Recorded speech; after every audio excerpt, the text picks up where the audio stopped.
Ganito din ba yung pressure washer nyo? Belt type siya. Pero gusto nyo magkaroon ng glassing ganito, yung parang foamer siya o yung foam cannon. Ngayon mga bossing ko, pakita ko sa inyo kung paano siya gumagana. Buksan lamang natin siya. Kung makikita nyo mga bossing ko, wala siyang leak, wala siyang kahit na ano. Ngayon, pag in-spray na siya, ayun siya mga bossing ko. Nag-foam na po talaga siya. Ito nga pala mga bossing ko, gamit ko dyan foam cannon, tapos sinet up ko lamang siya para dito sa belt type natin na pressure washer mga bossing ko.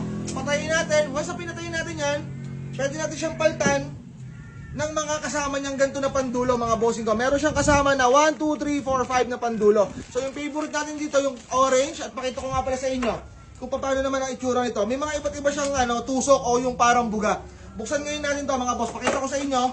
Yan naman ha. Ito nyo naman mga bossing ko ha. Maayos po siya at maganda.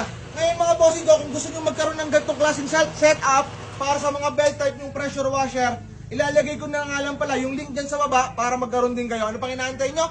I-check out nyo na yan. I love you all!